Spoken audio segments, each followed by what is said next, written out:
Déjenme decirle que en el Evangelio ahora encontramos a un Dios que se preocupa, a un Jesús que se preocupa. Entonces, que no le digan que no le cuenten porque le mienten, Dios se preocupa. Y vamos a ver entonces a Jesús que se preocupó aquí, porque dice que llevaban 3 días sin comer, entonces Él quiere alimentarlos. Entonces la primera verdad que aprendemos ahora aquí en el Evangelio es que Dios puede hacer un milagro en medio de la nada. Esta gente había pasado con el Señor 3 días escuchándole, sin comer, y no 3 días y 3 noches sin comer. Y a veces nosotros pasamos 2 horas y ya las tripas forman un conjunto musical adentro, ya no, ya cambiamos el humor, ya andamos como personas con hambre, enojados y todo así. Y esta persona 3 días y 3 noches sin comer. Entonces Jesús tiene la preocupación que cuando Él termina su conferencia, le vamos a llamar conferencia porque era 3 días, ya es más una campaña evangelista, conferencia o lo que Él hizo ahí en estas montañas de Galilea. Entonces Él ve que la gente se empieza a ir y entonces voltea a ver a los discípulos y Él les dice, me preocupa. Es más, dice que vengan aquí, llama a los discípulos. La semana pasada aprendimos de que Él no pone atención. Esta vez no solo pone atención, sino que voltea a ver a la multitud que ya todos empiezan a irse para sus casas. Y llama a los discípulos, el discípulo y les dice, tengo compasión de esta gente, porque ya pasaron 3 días conmigo y no han comido nada. Y no quiero que se me desmayen en el camino. Y está este problema que no hayan cómo darles de comida. Entonces y Pedro, que es el más valiente, el que más habla y con los apóstoles o los discípulos, y le dice, Señor, ¿y qué vamos a hacer? Estamos en el desierto, la Vallarta ya está cerrada, no sé qué marquetas habían ahí, o el Brothers, no sé qué, el Superior, la Food for Less, que ya están cerradas. Con 3 candados, dijo alguien por ahí. Bueno, ya estaban cerradas. Entonces, ¿qué vamos a hacer? Entonces se encuentran con este problema. Entonces Jesús le dice, bueno, ¿qué tenemos? Tenemos aquí 7 pececitos y unos cuantos pedazos de pan. Entonces Jesús los trae, Jesús ora y ocurre el milagro. Pero el enfoque del mensaje ahora es un milagro en medio de la nada. ¿Cómo es que sucede ese milagro? Porque muchas veces nosotros hemos pedido al Señor un milagro y nunca ha ocurrido nada. A veces, no sé si alguna vez usted estuvo pidiéndole al Señor por un milagro y nunca sucedió. Ahora vamos a ver cómo puede suceder un milagro en nuestras vidas. Cómo el Señor puede escucharnos y contestar ese milagro. Entonces lo primero es que Dios puede bendecirte aún en medio de la nada. Aún en medio de la nada, en estas montañas, en el desierto, Dios iba a hacer un milagro para toda esta gente. Vea lo que dice el versículo 33, dice, entonces sus discípulos le dijeron, querían asustar al Señor, le dijeron, ¿de dónde conseguiremos nosotros tantos panes en este lugar desierto? Y Jesús, si Jesús hubiera sido otro preocupado, tiene razón, ¿cómo le vamos a hacer? ¿De dónde, dicen los discípulos? ¿De dónde sacamos tantos panes para alimentar a tantos en este lugar desierto, como para saciar a toda esta multitud tan grande? Entonces, en medio de este desierto, Dios hizo un milagro. Y la buena noticia para nosotros es que Dios sigue siendo el mismo de ayer, ahora y siempre. Dios puede hacer un milagro en medio de la nada. Aun cuando no vemos salida, aun cuando no vemos puertas abiertas, Dios puede hacer un milagro. Y nosotros los que creemos en el Señor sabemos de que Dios puede hacer un milagro en medio de la nada. Pedro le dice, Señor, ¿qué vamos a hacer? Estamos primero en un desierto. Las tiendas donde venden están lejos. No tenemos mucha comida. ¿Qué vamos a hacer? Pero Dios hace un milagro en el desierto. Entonces la buena noticia es que cuando le crees a Dios, Él puede hacer que abunde aún lo poco que tienes. Dijo el Señor, tráigame los 7 peces, tráigame los pedazos de panes, tráigamelos. Y voy a hacer que abunde, vamos a hacer que abunde. La buena noticia para tu vida ahora es de que aún lo poco que tienes, si le crees a Dios, puede abundarte. Dice la Escritura ahí que todos comieron y se saciaron. Ninguno quedó con hambre. Todos comieron y se saciaron. Aún de la nada. Si le crees al Señor, Él puede hacer que abunde aún lo poco que tienes. Yo recuerdo una historia, siempre íbamos a visitar a mi abuelita y no sé si ustedes fueron nietos tramposos. Yo fui un nieto tramposo, ya el Señor ya me cambió, pero yo era un nieto tramposo. Yo a propósito dejaba que me sobraba tortilla para que me diera más comida. O a veces dejaba que me sobrara comida para que me diera más tortilla. Y así le hacía trampa a mi abuelita. Pero tenía su olla frijolera que nunca se le terminaba, parecía fuente. Me sobraba tortilla y le decía, abuelita, me sobró tortilla. Me daba más frijol. Y seguía abundando y abundando y abundando. Y así es el Señor con nosotros. Aun cuando vemos que no tenemos mucho, el Señor puede abundar y abundar y abundar. Y alcanzaba para todos los nietos que se acercaban. Así el Señor puede hacer con sus hijos también, ustedes que son hijos e hijas de Dios. Dios puede abundar aún lo poco que tienes. Aún lo poco que tienes, el Señor lo puede abundar. Cuando decimos ahora la cuenta del banco, no creo que me va a alcanzar para pagar mi renta. El Señor puede hacer que abunde. Ahora no sé cómo vamos a conseguir. El Señor puede hacer que abunde cuando confiamos en Él. Nosotros tenemos la misma esperanza, que aún en medio de la nada, en el desierto, Dios puede hacer un milagro y hacer que te abunde, porque has confiado en el Señor. Has confiado en el Señor. Entonces, cuando crees en el Dios, Él puede hacer que abunde aún en medio de la nada. Yo te invito a confiar en el Señor. Yo te invito a creer en el Señor. Aún lo poco que tienes en tu banco, Dios puede hacer que abunde. Aún lo poco que tengas en tu refrigerador, Él puede hacer que abunde. Aún dirás tú, pues no sé cómo voy a salir este mes. Dios va a proveer. Dios hace. Pero entonces, ¿cómo sucede un milagro? ¿Cómo suceden las cosas? Entonces, hoy vamos a ver cómo ocurren los milagros. Entonces, ¿cómo ocurrió un milagro? Porque a veces, como dije al principio, nosotros tal vez hemos intentado muchas veces pedir un milagro, pero nunca ocurre un milagro de parte del Señor. Tal vez no hemos pedido correctamente, o tal vez no hemos hecho lo que teníamos que hacer para que ocurra un milagro. Ahora en el Evangelio vamos a aprender cómo ocurre entonces un milagro. Entonces vimos que Dios puede bendecirte en medio de la nada y Dios puede obrar un milagro a tu vida. Entonces la segunda verdad, estamos en el boletín, los milagros ocurren por la compasión de Jesús. Todo milagro empieza a ocurrir por la compasión de Cristo. Es decir, si Dios tiene compasión, Él va a proveer un milagro. Vemos que todo lo que empieza de aquí, la narración de esta historia del milagro de alimentar a los 4,000 personas, ocurrió con la compasión de Cristo. Entonces ahora, compasión no es lástima. Muchas veces confundimos la compasión con lástima. Lástima es cuando nosotros vamos en el freeway y de repente en la bajada del freeway vemos que alguien está pidiendo dinero y lo vemos ahí todo sucio, todo desbaratado y le damos $1, nos vamos y se nos olvidó. Compasión, la palabra compasión es algo que nos remueve por dentro, algo que nos hace mover por dentro, un sentimiento que nos desbarata dentro, mueve nuestras entrañas, sentimos compasión de algo y encarnamos el dolor, la necesidad de alguien más. Eso es compasión. Y lo que tiene Dios de nosotros no es lástima, lo que Dios tiene en nosotros es compasión, es decir, Dios siente algo por nosotros.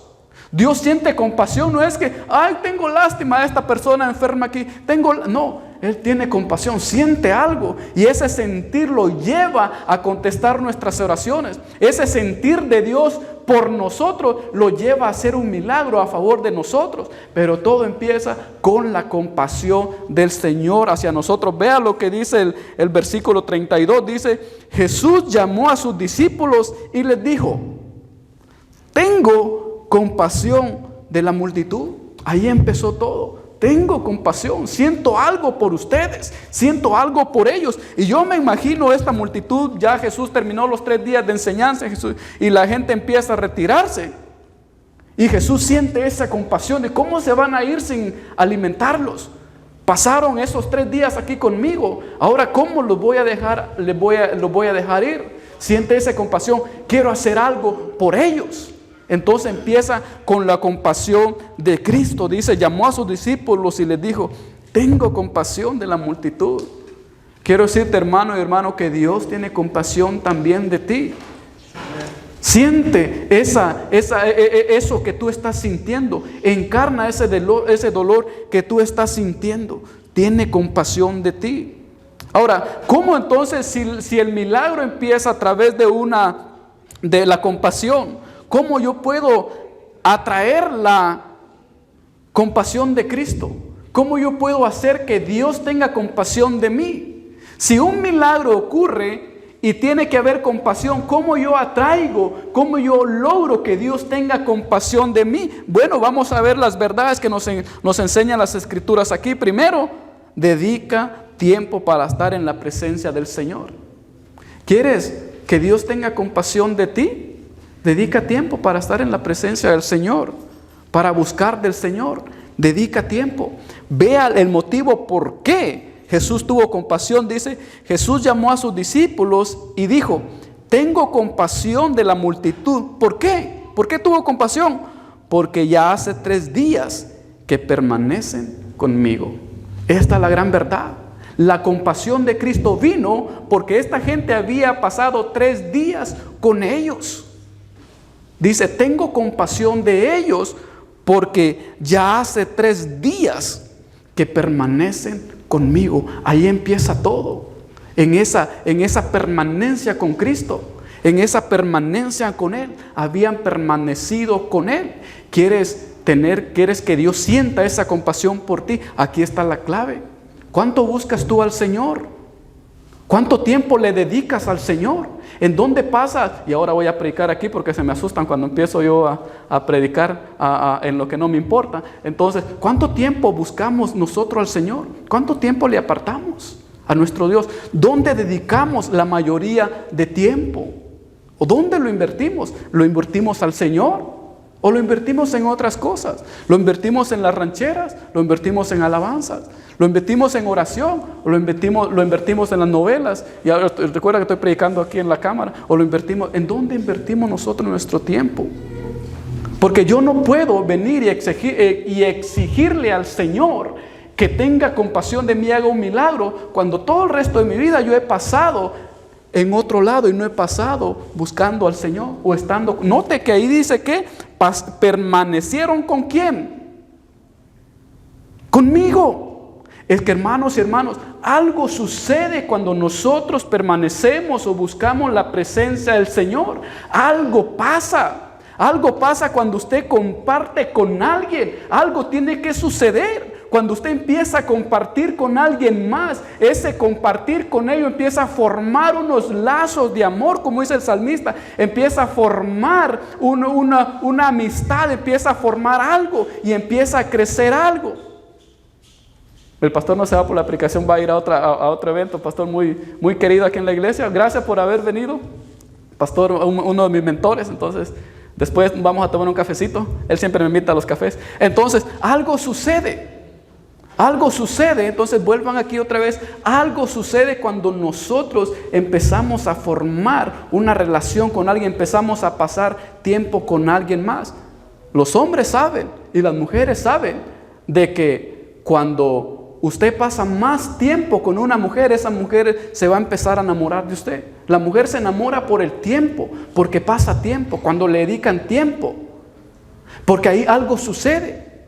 Y también en el caso del Señor también va a ser lo mismo. Cuando usted pasa tiempo con Él, Él empieza a formar esos lazos de amor, ese compromiso. Algo bien interesante es que cuando nosotros compartimos, dedicamos tiempo al Señor, el Señor empieza a crecer un lazo de conexión, un lazo de relación entre usted y Dios.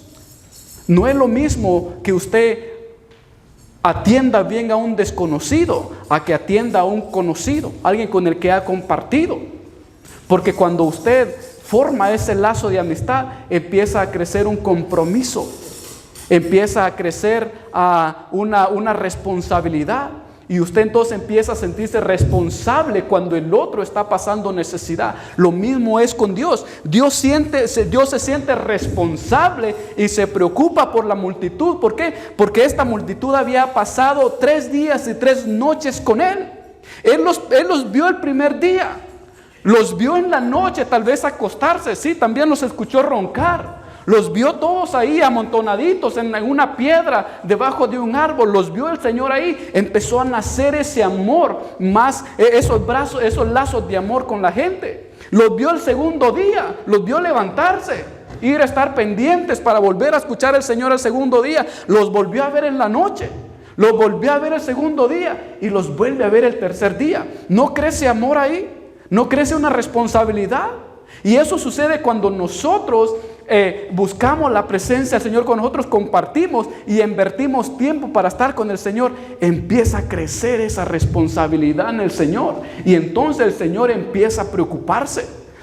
Vuelvo a leer el versículo A y dice: porque ya hace 3 días que permanecen conmigo. ¿Cómo yo las voy a dejar sufrir cuando han permanecido conmigo? ¿Cómo yo voy a dejar que mi hijo y mi hija sufra cuando ha permanecido conmigo? ¿Cómo yo la voy a abandonar? ¿Cómo yo lo voy a abandonar cuando ha estado conmigo? Cuando no me ha abandonado. Y el Señor recompensa ese tiempo con Él. Déjenme les digo algo. El Señor recompensa el tiempo que nosotros invertimos con Él. Porque el Señor no se queda con nada. Él recompensa y bendice el tiempo que nosotros le dedicamos a Él. Pero muchos de nosotros no tenemos ese coraje, esa disposición, esa decisión de decir: voy a dedicarle tiempo al Señor, voy a pasar tiempo con el Señor. Y yo sé que va a sonar fuerte ahora, pero el hecho de que alguien venga a la iglesia no quiere decir que esta persona dedicó tiempo para el Señor. Porque lamentablemente en este tiempo, cuando la tecnología, cuando las redes sociales, cuando las noticias, cuando todo nos invade, no nos dejan poder dedicar un tiempo al Señor. Muchos van a la iglesia, pero todavía están pensando allá. Muchos van a la iglesia y aquí no hay nadie, pero en otras iglesias todavía están viendo su Facebook en la predicación. Y yo se los digo porque yo recién estuve en una iglesia y vi a un líder de la iglesia viendo su Facebook en la predicación. Yo digo, este no es un tiempo. A mí se me entristeció el corazón, porque ni aún no podemos dedicar un tiempo para el Señor. No podemos apartarle un tiempo y decir: Señor, este tiempo es tuyo, nadie te lo va a quitar. Yo siempre comparto y digo, el tiempo cuando yo me he dedicado al Señor, yo digo, aquí nadie me lo va a apartar, va a ser para Él. Yo aprendí en el 2007, yo apagué mi teléfono. El pastor una vez nos regañó y dijo: bájenle volumen a su teléfono. Yo lo apagué. De ese tiempo yo aprendí a dedicarle a mi Señor el tiempo. Es para Él. Y otro pastor me dijo: tú no eres Superman. Tú no eres Dios para ir a salvar, porque uno está con la preocupación. ¿Qué tal si pasa algo en esta hora y media? ¿Qué van a hacer sin mí allá afuera? No se preocupen, no va a pasar nada. El 911 los puede resolver. Y Dios también los puede ayudar. Pero dedicamos tiempo para nuestro Dios. Y estoy predicando aquí. El tiempo que dedicamos al Señor, debemos: Señor, aquí está. Es tuyo. Ya me diste toda la semana. Este es tiempo tuyo. Para ti, Señor. Se lo dedicamos al Señor. Y dice: porque ya hace 3 días que permanecen conmigo. Dedica tiempo para el Señor. Otro también, si me permite meterme en lo que no me importa, también nosotros debemos de enseñarle eso a nuestros hijos. Debemos de inculcarle eso a nuestros hijos.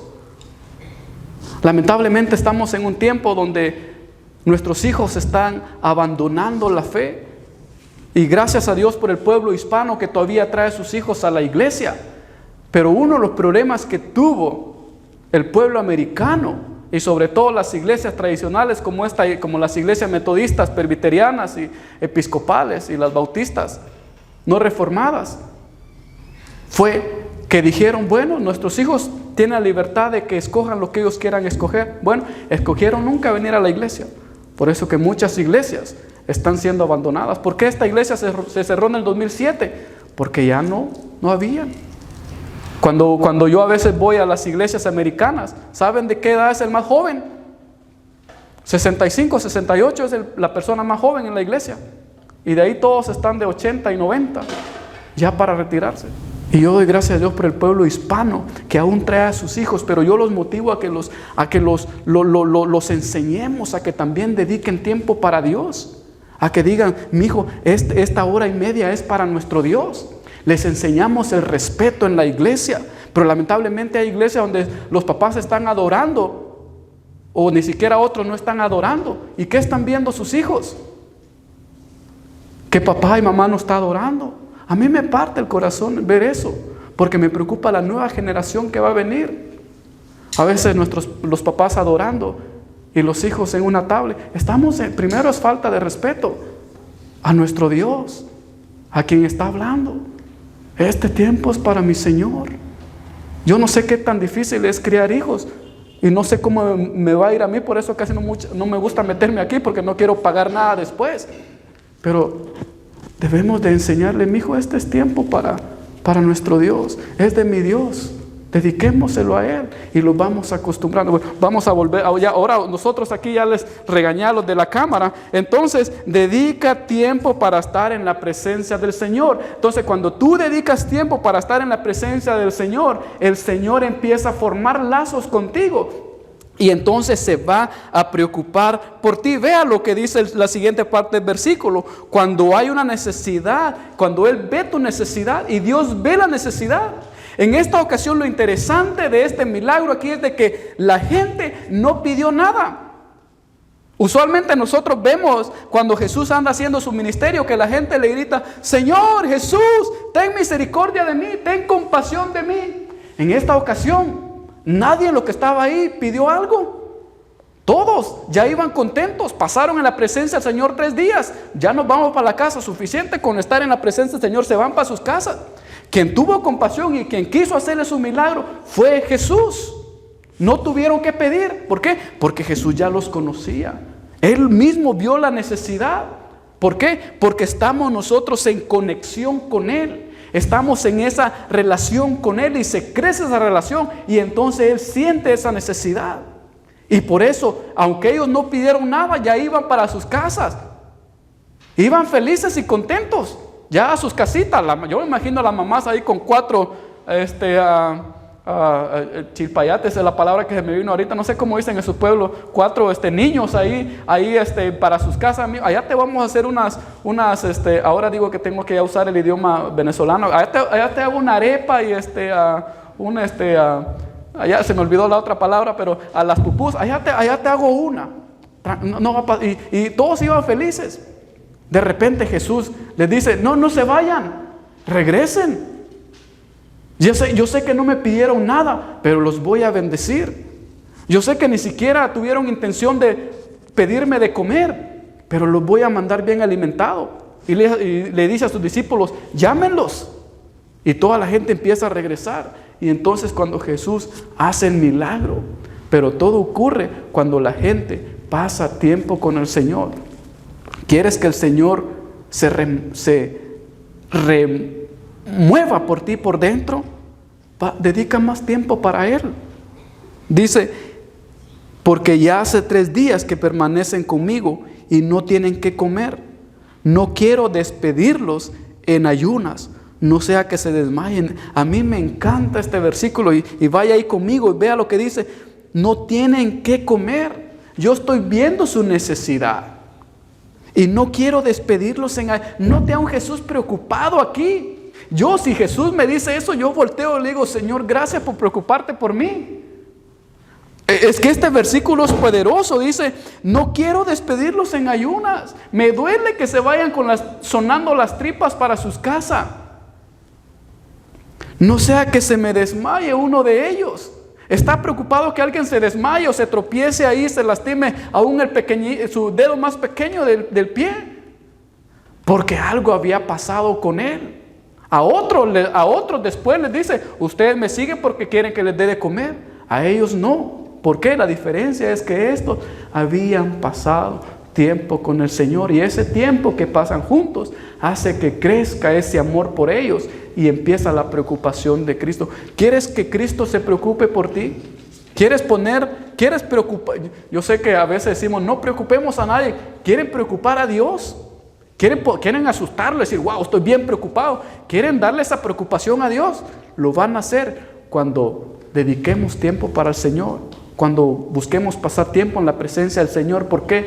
porque nuestra relación con Él y Él conmigo va a crecer. Y su amor por mí, su compasión por mí va a ser tan grande que yo ya no voy a tener que decirle, Señor, necesito esto.